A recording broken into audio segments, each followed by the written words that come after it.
ஸ்ரீமதே ராமானுஜாய நமஹ. சித்ரா பௌர்ணமி. சித்ரா பௌர்ணமிக்கு நிறைய விசேஷங்கள் உண்டு. அதாவது அந்த டேக்கு அவ்வளோ இம்பார்ட்டன்ஸ். எல்லா கோவில்களிலும் சிறப்பு பூஜை உண்டு. நிறைய கோவில்ல சித்திரை மாசம் உற்சவம் நடக்கும். அதுவும் சித்ரா பௌர்ணமியை முன்னிட்டு நிறைய உற்சவங்கள் நடக்கும்.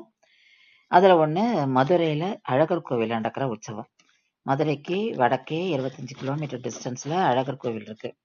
அங்க எழுதியிருக்கும் பெருமாள் ஸ்ரீ கள்ளழகர். அவருக்கு உற்சவம் நடக்கிற சமயத்துல 4ஆம் நாள் உற்சவத்தன்னைக்கு அவர் தன்னுடைய இருப்பிடமான அழகர் கோவில் என்கிற திருமாலிருஞ்சோலையிலேருந்து கிளம்பி மதுரைக்கு வருவர். மதுரையில சித்ரா பௌர்ணமி அன்னைக்கு வைகை நதியில இறங்குவர். இப்ப வர வழியில எல்லாம் அவருக்கு மண்டகப்படி உண்டு. நிறைய பக்தர்கள் கூடி அவருக்கு அர்ச்சனை எல்லாம் பண்ணி பெருமாள் அவருக்கெல்லாம் தரிசனம் கொடுப்பார். இதெல்லாம் முடிஞ்சு அவர் மதுரைக்கு வருவார். அது இன்னைக்கு ரொம்ப விசேஷமா கொண்டாடப்படுறது. ஒரு காலத்துல திருமாலிருஞ்சோலையில சுதபஸ் என்ற ரிஷி தவம் பண்றார்.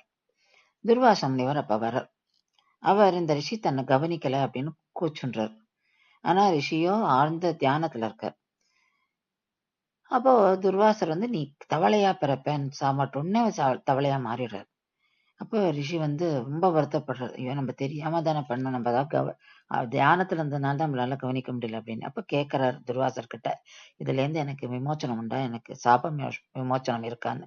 அப்ப துர்வாச முனிவர் சொல்ற, நீ போய் வைகை ஆத்துல தவம் இரு. சித்ரா பௌர்ணமி அன்னைக்கு மறுநாள் அழகர் அங்க வருவார். அங்க உனக்கு சாப விமோசனம் கொடுப்பார். அதன்படி சுதபஸ் ரிஷியும் வைகை கரையில தவம் இருக்கார். ஸ்ரீ கள்ளழகர் அவருக்காக சித்ரா பௌர்ணமி அன்னைக்கு மதுரைக்கு வைகை கரையில இறங்கி சுதபஸ் ரிஷி தங்கி இருந்த இடத்துக்கு மறுநாள் போறார். போய் அங்க அவருக்கு காட்சி அளித்து அவருக்கு சாப விமோச்சனம் கொடுக்கிறார். ஸ்ரீமதே ராமானுஜாய.